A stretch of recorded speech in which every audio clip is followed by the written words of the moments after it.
Good evening, everybody, for this additional lecture later on in the semester. So thanks to all of you for coming out.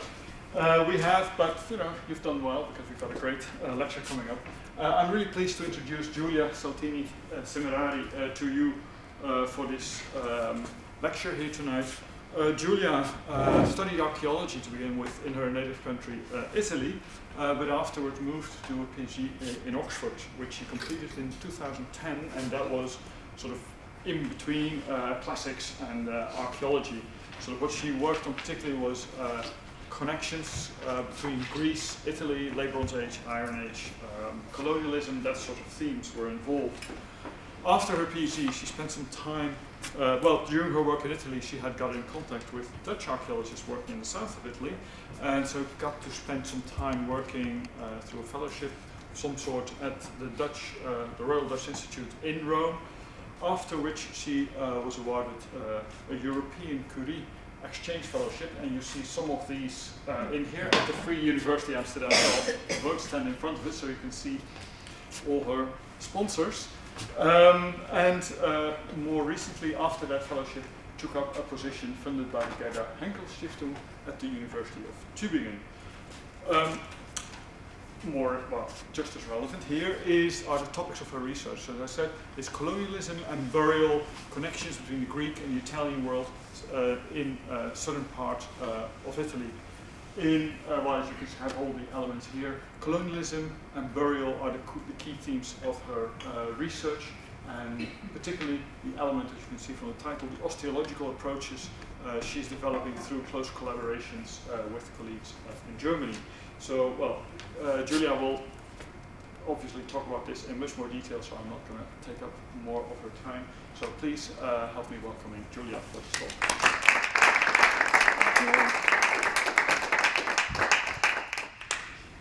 Is this on? Yeah? Okay, can you hear me? Mm-hmm. Hello everybody, and thank you for having me. Thank you for inviting me. I'm very honored to be here tonight. Today I'm going to talk about the issue of connectivity and how cultural contact affect our identity. Obviously these are big themes that have become relevant in recent years because of what's happening in our present and how mobility has increased in the Western world and globalization and changed our perceptions. But tonight I will speak about these issues from the perspective of archaeology and the challenges and opportunity that this discipline offers to the issue, and in the context, more specifically, of the Greek colonization of southern Italy. Precisely, I will first, for those of you who are not entirely familiar, I'm sure all of you are, so I will give a very brief introduction to the Greek colonization. I will then give an overview about interpretation and debates that are currently relevant to the discussion about Greek colonization, and then specifically focus on what are the issues about identity when we're speaking about Greek colonization. The second half of my lecture will be concentrating more on different approaches that can be used to address some of these issues. In particular, I will draw from my ongoing research in southern Italy.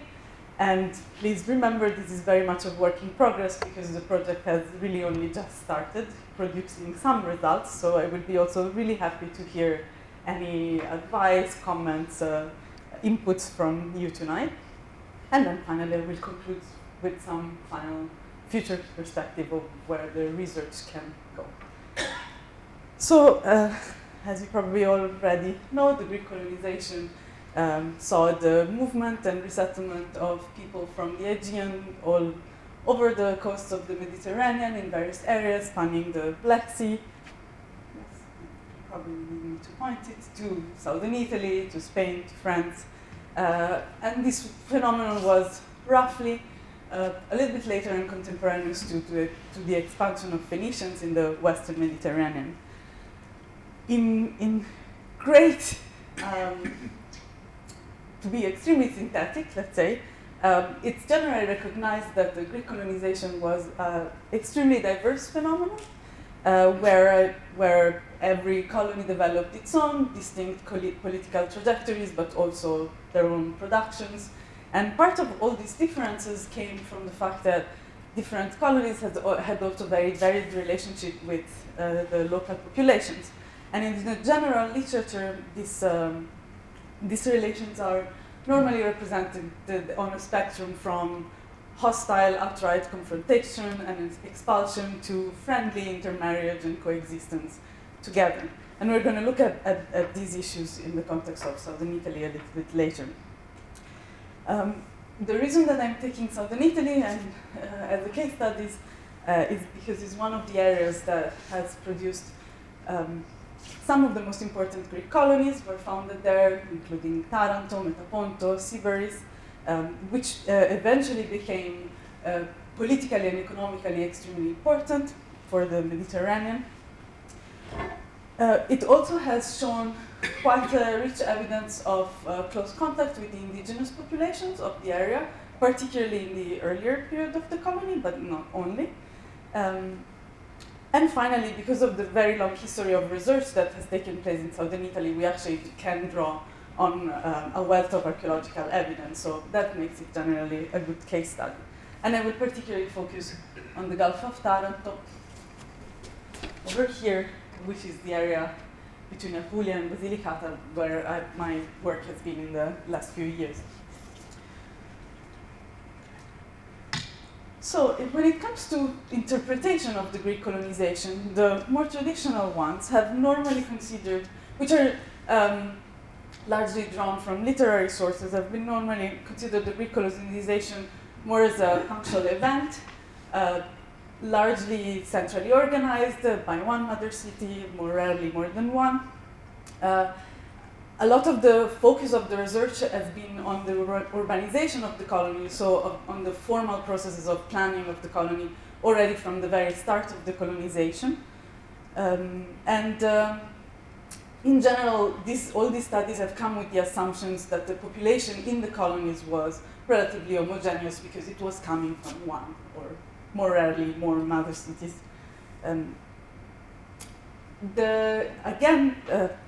Relations with indigenous communities were still portrayed as being variable, but most commonly they're defined at least by cultural domination, if not outright domination or directly expulsion of the indigenous populations. This kind of approach there has been a strong shift in the last few decades, which have mainly been caused by, in my opinion at least, three main things that happened. One was the more broader ideological and political shift in the Western world that came as a consequence of the end of the Second World War and the process of decolonization. Linked to that, there has been the development of new theoretical approaches like postcolonialism, before in other disciplines like sociology and literary criticism, but eventually also which were developed also in archaeology.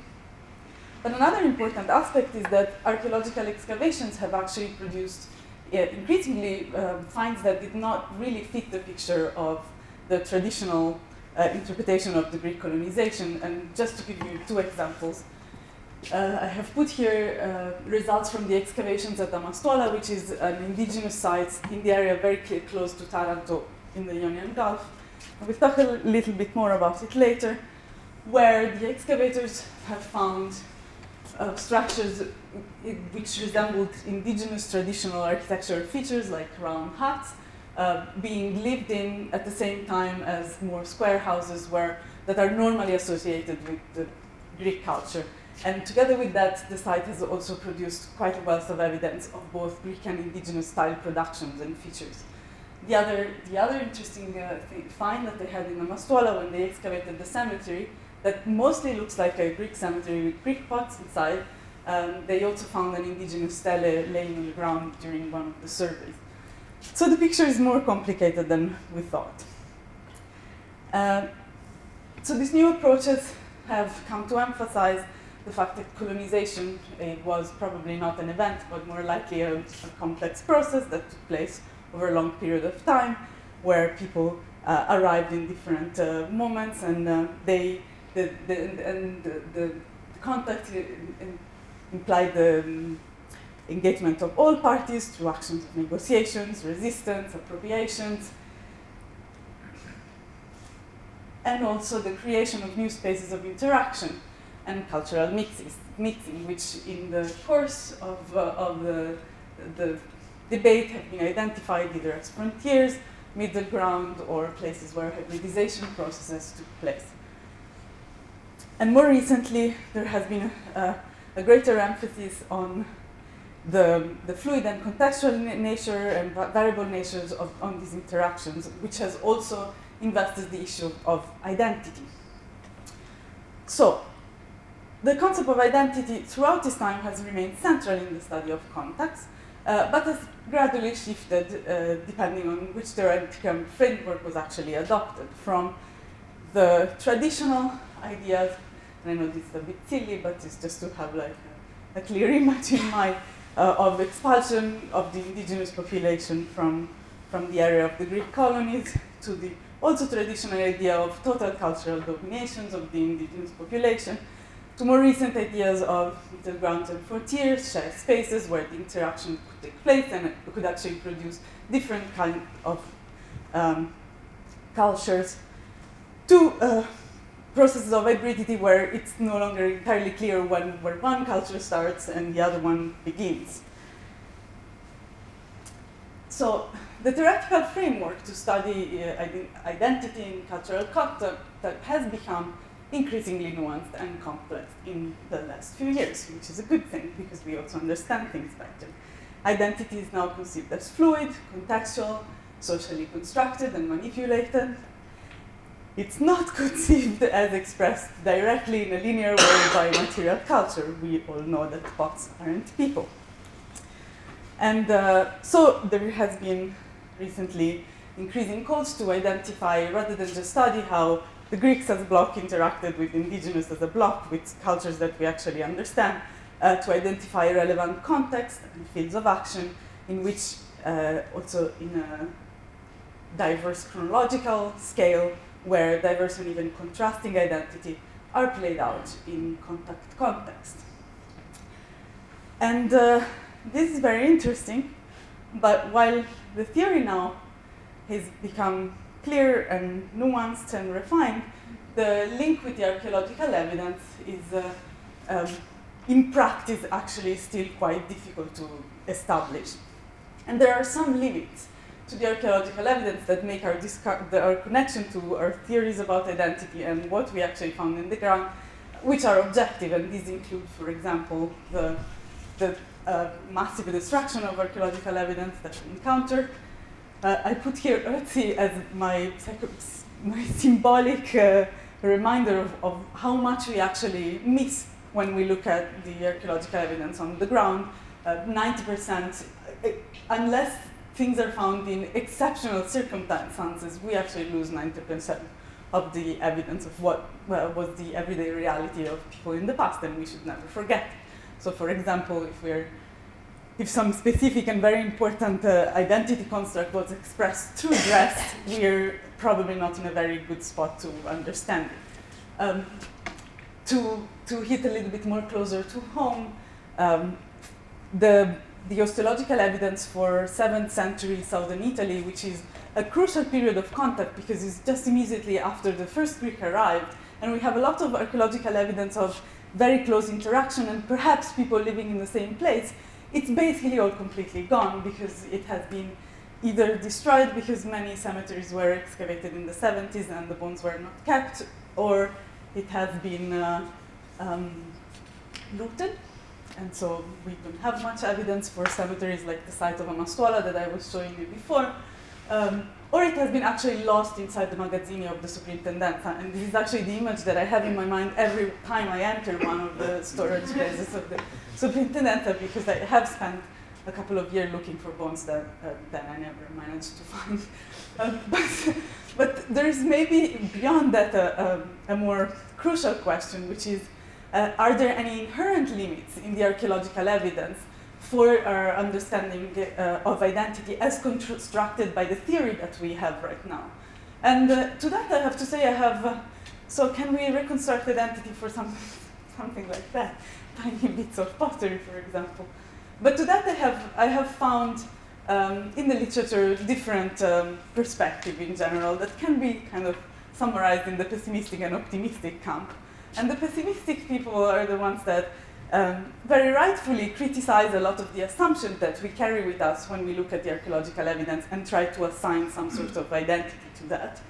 Pots aren't people. And the optimistic people are the ones that recognize, in reality, pessimistic scholars are actually very useful because they remind us of the risks that we run when we try to overinterpret the kind of evidence that we have, which is always a complicated process. On the other hand, the optimists are the ones that actually try to find a solution to the problem. And even when push it a bit too far, perhaps is actually interesting to at least try. And I wanted here to make just briefly 3 examples that I think are fitting of people that have managed to draw some interesting inferences about identity and material culture in the field that we're talking about now, the recolonization. One is the work of Kittler in Montellato, where he managed to found, by looking at domestic assemblages, evidence of remains of indigenous traditions in cooking linked to indigenous pottery shaped in a time where the whole material culture of the settlement of Montellato looks completely Greekicized or Hellenicized. And more recently, he also found a few evidence of the reconstruction and symbolic use of all the indigenous pottery traditions that predate the colonization and are probably, by the time these pots are produced, 200 years old, in context of, in ritual and in symbolically very, very important context. So his work is particularly interesting. Another example is, again, the excavation in Amastuola. The site of Montellato is in Sicily. Amastuola here is in Apulia, in the area that I'm also working on, where in a settlement where a lot of the features, material features that we see appear to be both Greek and indigenous, the excavators were nonetheless able to identify ritual contexts that emphasized either the indigenous aspect or the Greek aspect being also contemporaneously used at the same site. And the final example is the work that Giulia has done on the epigraphic evidence in Sicily, where he was able to identify people maybe of mixed ancestry and also the use of shifting identities from indigenous to Greek depending on the context. So I hope I haven't gone too fast, but to just summarize this, it seems like to try to produce a nuanced and refined enough data set to speak to the kind of theory that we talk about, we need to also produce a more nuanced, more extensive body of data, and beyond the obvious thing that we have to do, which is publishing more and better, things that have been excavated already, we have to be pay extreme attention to contextual use of the material culture and try to use and integrate all available data sets without getting fixated only on the pottery, for example, or one specific data set. So tonight I will try to address one aspect of identity, which I don't think is yet fully used or integrated within our studies, and that is the relationship between biological identity and constructed identity. Also because this is another example where I believe that there is potential to expand our data set and therefore gain a little bit better understanding of these issues related to context and identity. So far, most of the archaeology concerned with the recolonization has focused on how identity is constructed socially through material culture. And so ethnic identity is normally been assumed rather than tested based on the sort of material culture that we have found, which is the risk lending to circular arguments. But why do I think that biological identity is important? Well, first of all, because the material culture that we end up with is actually a product of the interaction of these different fields. Both material culture and biological identity and constructed identity are in relation to each other. They don't exist in isolation. And biological identity somehow is the reality against which process of identity construction, representation, and manipulation take place. Ancestral affiliation as socially constructed can obviously be forgotten, renewed, and invented. And I found two interesting examples just to exemplify this issue. In Lesotho, in South Africa, the DNA studies have found that about a third of the population, or like a third of the biological makeup of the population, has Bushman origin. But and Bushmen were around in that area until the 19th century, so it's not something very far away in their past. However, the people in Lesotho have no memory and no narrative about this ancestry, and the reason for this is that there was actually quite a heavy social stigma associated to the Bushmen, which were hunter-gatherer. And so this is one good example of how something that is biologically very real can actually have be completely forgotten and have no space at all in the social construction of identity of people. And another example, which is the opposite, is how self-described affiliation to Native American identity has increased in the States from the 1970s as a result of general changes in attitude and renewed political activism on the side of Native American and more in general affirmative action. And so you could see how this obviously affiliation to specific ethnic identity can be socially manipulated, and it's very important to understand the context where they are constructed. But on the other hand, to detect these social processes, we actually need to understand the biological background against which they actually takes place. Otherwise, we are completely missing half of the entire picture. And so, we have come to the second part of the talk, which is the project that we're carrying out in southern Italy, which we're trying to address at least some of these issues. The broader project is called Ancient Mediterranean Interactions Between Colonizers and Indigenous Populations, or short for AMICI. And it focuses on context of permanent settlement. It has a methodological focus, and in particular, we're trying to find ways to better integrate traditional material cultural archaeological approaches to archaeometric approaches. And this is a project that has been set up as a collaboration between the VU University in Amsterdam and Tübingen University in Germany. But tonight I will talk about a pilot project that I've been organizing. As I told you already, it took place in Basilicata and Apulia. It's still preliminary. It's a work in progress, but it started to give us some results. So the sites that we actually have analyzed are concentrated in the Ionian Gulf. In particular, we have three important colonies that were founded theoretically by the Greeks, and a lot of evidence of early colonization phases of interactions and mixed Greek indigenous contexts that we have some hard time interpreting, particularly in Metaponto, in Siris, in Coronata, and in Amastola, which will be around here, and I already talked to you about that.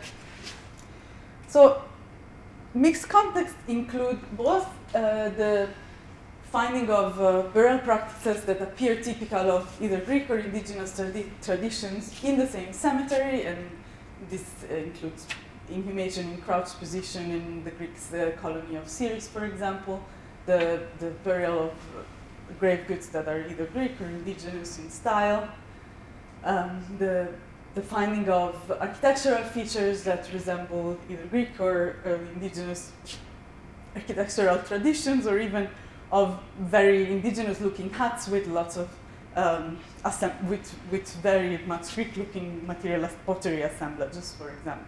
And even in the site of Lamastola, the actual production in the same place and in the same furnaces of both Greek and indigenous pottery. So this is very interesting because at least it tells us that there was very close connections between the two populations, but how to actually interpret it is still quite open for debate.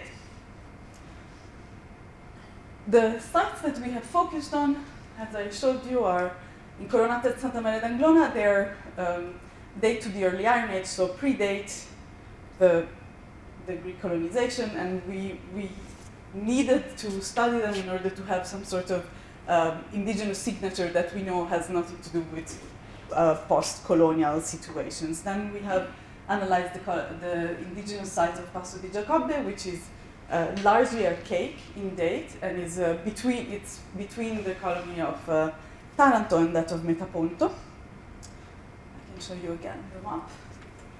So these are the two early Iron Age sites. In Coronata has also a phase where it's both Greek and indigenous, or at least with a lot of Greek material. And we were looking for the bones for the 7th century necropolis, which has both, which looks like sort of a mixed cemetery, but I couldn't find them. And then Passo di Giacobbe is the other colony that we have analyzed. Our samples, luckily, are pretty wide, so they're relatively reliable. Luckily, Metaponto had already been analyzed in the course of Joe Carter's work in southern Italy by the Hennebergs, who are a couple of osteologists, and they have in part published their results, so we could compare our data with the data from the Greek colonies from both the urban cemetery and the rural cemeteries, which are found just outside of the colony. So the sites that we're talking about are, this is Santa Maria d'Anglona. Typical of indigenous burials in this period are crouched position. This is in Coronata. This is Passo di Giacobbe. As you can see, the tradition continues into the Archaic period, but the kind of grave goods that start appearing are largely Greek in style. The two necropolises of Metaponto, here is the one of the urban one, and then Pantanello is here, the rural one. They're not very far away, as you can see. They largely look very Greek, with the exception of a handful of inhumation in crouch position, which had basically no grave goods, so they're hard to date, but they might be either an example of earlier indigenous occupation of the area, or maybe of mixed indigenous Greek burials. And the kind of analysis that we performed, aside from the typical osteological analysis of sexing and aging of the bones, was to do morphometric analysis of the teeth. And the reason that we use teeth is that they are among the physical traits that are most directly transmitted genetically from one generation to another, with not so much interference from external factors, which would be the case, for example, with height or rusticity and other traits like that. I am not the person that actually performed the analysis. I worked very closely with osteologists in the University of Tübingen, so if you want the more technical details about them, I will give them my collaborator's email, and he will answer them. But I think I understand roughly how it works, and very much in synthesis, each of our tooth has obviously a shape that is transmitted genetically, but they also have slight changes in these shapes, which take the form of traits that have been already cataloged, and they can be either an extra groove or a cusp or an extra root on a tooth. These traits are scored in terms of presence abscess in the teeth of the entire population of one group. And then a statistical analysis of the frequency of the traits is performed for each cemetery. You can also do it within a cemetery, but there is no time right now to go into that. And then the frequencies basically constitute the biological signature of each cemetery, and they can be compared from cemetery to cemetery through the mean measure of divergence analysis. And the result that you obtain from this is a measure of the relative biological distance of all the different groups. So the limits of this analysis are that the samples should be as chronologically contemporaneous as possible. These analyses are normally very well established in prehistory. So on the very large scale, our samples are roughly contemporaneous, but still we have some chronological problems that we are planning to address as we go on. And also, obviously, the larger the sample, the more accurate the analysis is. So the minimum amount of individuals that this analysis requires is 10, but obviously, the more you have, the better. And in our case, the samples that we have worked on so far were quite good. Were more than 100 individuals for each cemetery. The advantages of this, they have disappeared. Okay. I'm sorry. The ghost advantages of this analysis are that they're not destructive, that they, and this is always good, that they don't really require particularly good preservation of the teeth, for example. They don't require the preservation of collagen, which in our case is very lucky because this is normally the states that we find our individual of the early Iron Age in. So they basically are cream of bones, except for the teeth, which sort of survive. And then the third advantage is that they're relatively cheap because all the cost that they require is the accommodation and the travel of the osteologist that goes down and whoever wants to help him. So, our results so far can be visualized in this way and can be also summarized in 3 main points. The first is that, as you can see, there is quite a clear distinction between the indigenous necropolises and the colonial necropolises. It doesn't seem to be a problem, a chronological problem, because Incoronata and Passo di Giacobbe are pretty separate in terms of chronology, but they're still very close. And so it's probably more has to do with what's happening in the colonial cemeteries. The second result, which is the one that actually surprised me the most, is the great internal variability of the colony of Metaponto. If you remember the map, these sites are situated quite far away from each other, while these are actually very close and belong to the same settlement. And the traditional interpretation that Henneberg had proposed was that the rural cemetery was probably a little bit distant from the urban one because of indigenous admixture, but that's not actually the case here because they roughly have the same distance from the indigenous necropolises. And the third interesting point, which is not so relevant for us tonight, but is in general relevant for the interpretation of the Greek colonization, is the fact that clearly there were very close and long-term relationships within the indigenous communities over time. So, what do they mean? So the first 2 points, the Greek indigenous distinction and the internal biological variability of Metaponto, can probably, it's probably due from the fact that there was a clearly influx of people in the area of Metaponto coming from very different places, whether different places in Greece or in the Mediterranean, I'm currently not able to tell you. This can be caused by different things, factors that are not actually mutually exclusive. One is perhaps the funding population was already very variable, and this model would be more in line with what Robin Osborne has suggested and people supporting the most recent interpretation of colonization, so of a process of people gradually arriving to the areas of the colonies during the late 8th and early 7th century BC. It could also be, though, and until we do a chronological analysis of the Metaponto necropolis, we won't be able to tell that the founding population was small and relatively homogeneous, but that new people arrived in the course of the life history of the colony. And looking at the archaeological evidence, the phases that may have produced these sort of pictures are the end of the 7th and the 6th century, because that's the period where we start seeing the first monumentalization of the polis, the expansion of the settlement, and also the increased presence of burials in the necropolis of Pantanello, in the rural necropolis of Metaponto. 5th century is also a period of growth. the end of the 6th and 5th century are a time where most of the colonial horas, or the territory of the colony, is start to be occupied by farms. And also public works continue. There is sort of an interruption where the colony seems to have a crisis, also demographically, from the 5th century, end of the 5th century and 4th century. But then there is another period of growth at the end of the 4th and 3rd century. So it is possible that when we look at such variability, genetical variability is something that has happened over the history of the colony.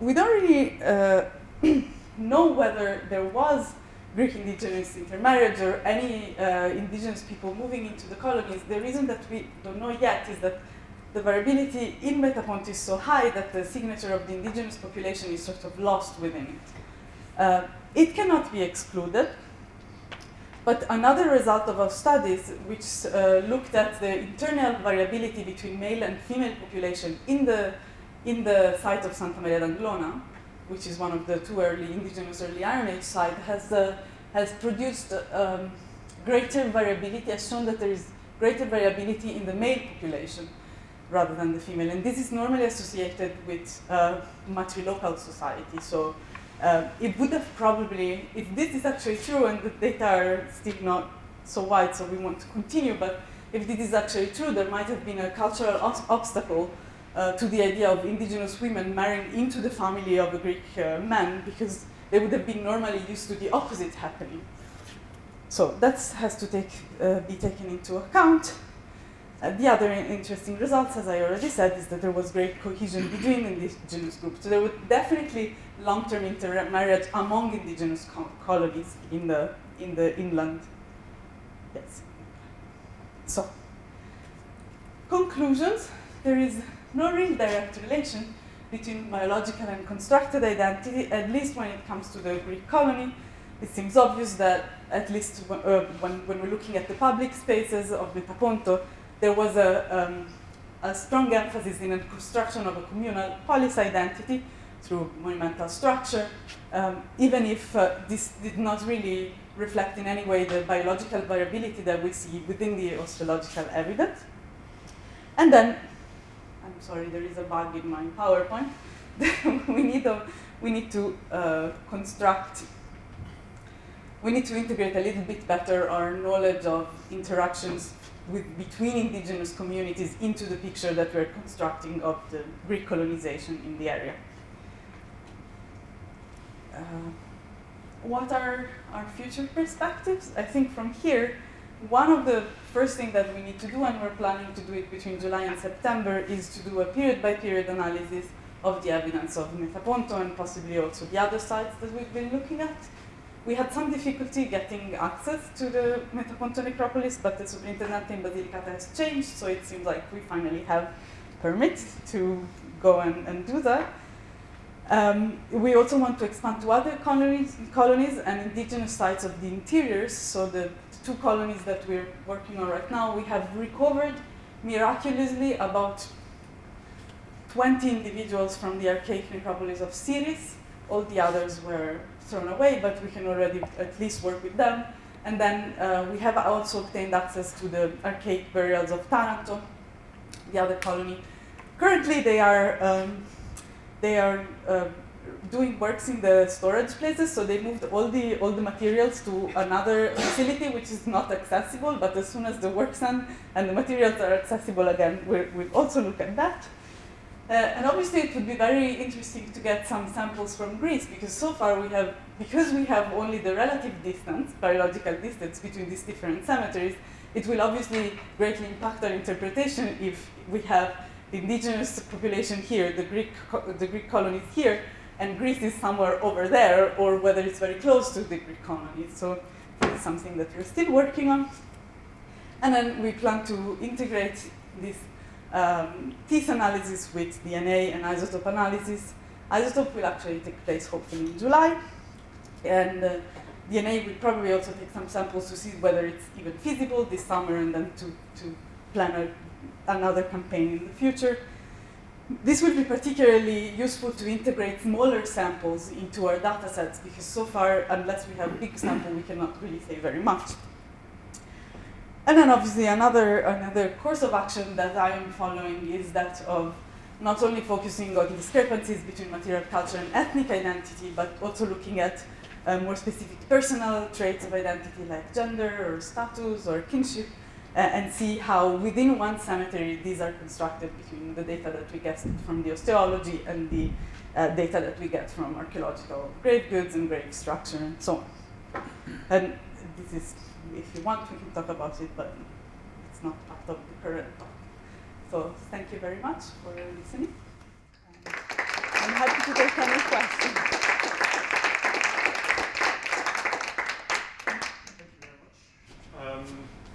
Are you okay with some questions? Yes, of course. So, are there any questions or comments? Well, let me before that actually say this. I think is a great example of actually sort of taking a new approach to, which is not so new in other parts of the world, but is still fairly new in various parts of the Mediterranean, and particularly a very long-standing topic as Greek colonization. And we have a first idea here of what is possible. But can I invite questions or comments? Thank you. So you talked at the start about hybridity and middle ground, and then your dental, the analysis from the dental records show all the variability. But I was wondering do you see any correlation between those records and the burials themselves in terms of their placement, their position, their grave goods? So do you think what you find in the archaeometrical analysis match a more hybrid, diverse situation in the burials themselves as well? Or do you think it wouldn't be possible to see it from the archaeological record? So it might be possible to be more specific in terms of this individual, that individual, but we haven't done that yet. And I think in that sense, DNA analysis and isotope analysis will have more than this kind of analysis, which takes some sort of the whole cemetery as a whole. So it's hard to tell. We see that in the archaeological evidence, and there are some instances that I'm actually really looking forward to analyze, because we found a couple of really unusual burials in the record, and I managed this autumn to actually track the bones down. And so one is, for instance, a very monumental burial with a very wealthy Greek grave goods assemblage that was found on the top of the Acropolis of Ceres, the Ceres colony. So all the other cemeteries are down the hill, but that's also a unique grave because it's in a unique spot, and the skeleton is really well preserved. So we also did some pathology analysis and so on. It looked like someone that has spent a lot of time using his elbow joints for some reason and suffers from general issues with rheumatism and stuff, but also very tall man. And it would be very nice there to see whether we can use strontium isotope analysis to see whether in the course of his lifetime this person was coming from somewhere else, for example. And another burial that I really am looking forward to analyze is one found in Coronata, which is this indigenous settlement of the early Iron Age that then has a later 7th century face that really looks mixed a lot, and there is a lot of debates about how to interpret it, but there was, so all the indigenous necropolis is on one side, the 7th century slightly more Greek looking necropolis is on another side of this plateau, and then there is a burial which is really in neither place because it's not so far from the indigenous necropolis, but more where it looks like there were habitations, and the burial is giant and all made of stone. The guy that was buried there had no grave goods, but it was buried in a supine position, which is not what you normally find for indigenous people. So, and maybe associated with a hut where there may be some evidence of metalworking. So when we start, and we might start to see some patterns that where you can actually pinpoint specific cases, but we're still working on that.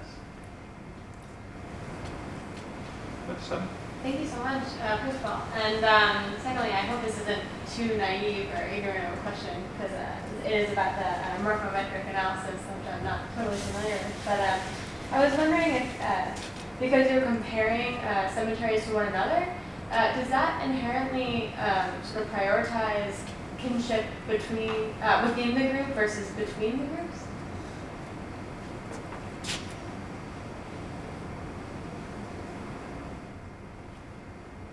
Not necessarily, because the outcome of the analysis should be that if there is also kinship between the groups, then they would be closer to each other. So we should be able to pick that up. This said, one thing that we will try to experiment with, but my osteologist that works with me is not entirely convinced that it will work out. So I don't know whether it will, but one thing that it's possible to do, and I didn't speak about that because that's an entirely different topic, is to actually pick out a kinship relationship within the same cemetery. That's a slightly less reliable kind of analysis because it just entails a smaller number of individuals. And so you cannot really say, oh, this is the brother of the, but you can sort of recognize general families within a site. And we've done that experimentally for the site of Sant'Anela and Blona. So we managed to analyze some of the families. And I was wondering if we have a big enough sample also in the other cemeteries, if we carry out this analysis, perhaps we can see how these different families are in relation to each other across sites. But we've never done it, so it's like in a, oh, maybe it would be cool to do that analysis when we manage. And perhaps in that case, we might also be able to pick up better signatures of evidence of mixing and things like that. So we'll work. It's a work in progress. But. You focus on colonization, if that's what we call it, because one of the problems, I think, with the hypermobility that we're going to see in the Mediterranean is what is the difference between a colony and any other place in the Mediterranean if there is hypermobility? Because presumably we're going to find multiple identities coexisting in most polities in the Mediterranean. I think one aspect that would be interesting to analyze is actually the diachronic dimension of this issue, because, I mean, for what the literature says, the impression is that the 8th century is one of those periods where it's very hard to say, okay, people were all from one place and were living here, or because it's one of those periods of heightened mobility. But when one looks at the long-term development of a colony, there might be phases where this picture changes and where the colonies were insulated or more open, or more insulated or more open. I think the reason we call them colonies is largely just to make ourselves understood between each other. We can call them whatever. But in this case, I found interesting that there is definitely some reality to the fact that there is a population that remains relatively genetically isolated, although very much in contact with each other, and culturally, we know, in contact with the people on the coast, and one population that it was rather actually quite mixed and open. So there are some difference, and there is definitely the arrival of some people from somewhere there. And so looking at the osteological evidence may help us tease out some of these issues to say, okay, where they all coming from Greece, I don't know, but maybe if we look at the evidence in Greece, we can start figuring that out as well. It's one of the problems with this analysis also is that while when you do DNA analysis, there is a whole database that one can refer to of comparisons where you can actually take your sample and see where it fits within the general picture of the population and where people are from. That doesn't really exist with morphological analysis, so all our comparisons we have to find ourselves. But recently I found a girl that she's actually working in a university in the States, and she's doing similar work in Sicily and did similar work in Albania. So maybe this will help us actually start to disentangle the picture of what materially looks like mixed culture or not. Is this the Camarina study by Weaver? No, it's She she did did. out on bioarchaeology. Camarina. No, that's not. Pecorina Riva. No, she did the study of Corinth compared to one of its colonies in Albania that she published. And the results was actually interesting. She used the same methodology, and she found that the population of the colony was actually much closer to the indigenous population than to Corinth. We still lack our Greek counterpart, so we cannot tell. Thank you for the presentation. I have, I guess, two comments. First of all, I think it's very exciting the potential for matrilocal sort of movements or lack of movements in some of these indigenous settlements. What I wonder is if one had to, and I understand it might not be in the immediacy of the project itself, but if one had to move slightly backwards and in the moment right before colonization, if you apply the same method, do you still have the same sort of, let's say, the same sort of pattern where women aren't really moving between settlements? And that then takes me to a second point, which is if we have males that are moving more so within these indigenous settlements, then can we talk about a political strategy where you have a common outsider, which is now on your coastline, and the indigenous groups are not aggregating together, but are certainly experiencing more of an immediate mobility between them rather than going to the colonial outsider. So then it becomes more of a political question adjoining the biological, which I understand isn't exactly testable in a certain sense. So it could be the case. What the site that we analyzed, Santa Maria d'Anglona, is pre-colonial. So we know that the pattern of matriarchality, and we have to be careful because our sample, when it comes to understanding matriarchality and patriarchality, is not so big because, as you see, the state of the bones is really substandard, and therefore sure sexing of the individuals, we couldn't find so many that we could readily identify as female and male. So it's still statistically significant, but barely so. So that's why also I'm very looking forward to do the same analysis in the other sites and see whether we see similar patterns or not. So we know that this pattern predated the Greek colonization, the matriarchality one.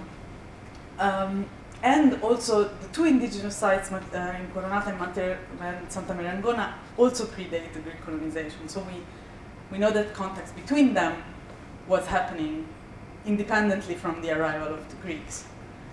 We cannot really, and that it was continuing afterwards because Passo di Giacobbe, which is the third indigenous site, is post-colonial and it's still very close to them. And so clearly this is a tradition that was established in the early Iron Age and continued throughout the Archaic period, no matter what was happening on the coast. But definitely the arrival of someone on the coast changed the general balance of the interiors as well. And this is something that, as I was considering, because a lot of the interpretation of the Greek colonization, I mean, a lot of the recent analysis of how this interfaced with the indigenous situation has called for increased competition between indigenous communities. And this is a pattern that also starts in the early Iron Age, where we see also social developments and increase in hierarchy and so on. It happens also in Greece, it happens in many parts of the late early Iron Age Mediterranean. And it could be that so one of the hypotheses that the arrival of the Greeks just kind of offered a little bit the opportunity to people within the indigenous communities or families or groups that were competing in their own social competition to have access to goods and ideas and stuff that was coming from other parts of the Mediterranean and use them within their own political sphere. The idea that these communities were very close in contact with each other is not at all in contrast with this idea, because you only compete with people that you actually are used to relate to very closely, otherwise you don't even bother in a sense. So the Greeks definitely probably were an element of change in the general political organization of the indigenous people. Whether this went to we know that they were very closely connected to each other, probably also through family ties. Whether this then developed into competitions between community or could have developed into alliances and communal responses to the Greeks, this is something that you can only answer archaeologically. Osteological analysis cannot really do much with that. So, but it's still very exciting that we have an instance where it's not about the indigenous versus the colonized. There's a question. It's more, how are the indigenous between them also approaching Yes, each other. absolutely. Which is not quite as found in other projects that deal with parts of Sicily and other parts of Southern I Italy. mean, I think this is a very important aspect that needs to be better integrated into the study of the colonization. And I mean, it's just a little bit more data now. We have. This is not the osteological data are not really solving the situation, but at least we can they've made our evidence more complete in a sense, and more food for thought and interpretation. Is there any epigraphic evidence that can be used to corroborate what you're saying? Did these people use any symbolic form or expression? I mean, the Greeks for sure, but did the indigenous people have an alphabet, have an inscription? They eventually, because Etruscan at that time had it. yes. There is no epigraphic evidence for the earlier phase of decolonization, and then there is some, particularly in Apulia. There's not much that I'm aware of that was found in the indigenous sites of Basilicata, but this I think is more a problem of archaeological research. So the Basilicata situation is a bit odd because they have excavated thousands and thousands of burials, of which not that many are published, but anyways, and basically no settlement. The only settlements that are well excavated are the colonies or the site of Incolonata, where there have been 5 different missions from different parts of Italy and the world and the States that have been focused there, but that is a settlement that died at the end of the 7th century, and so it doesn't really it doesn't make, what do you say? It's too early to actually have an epigraphic body of evidence. So yes, the answer is it's not very useful for purpose.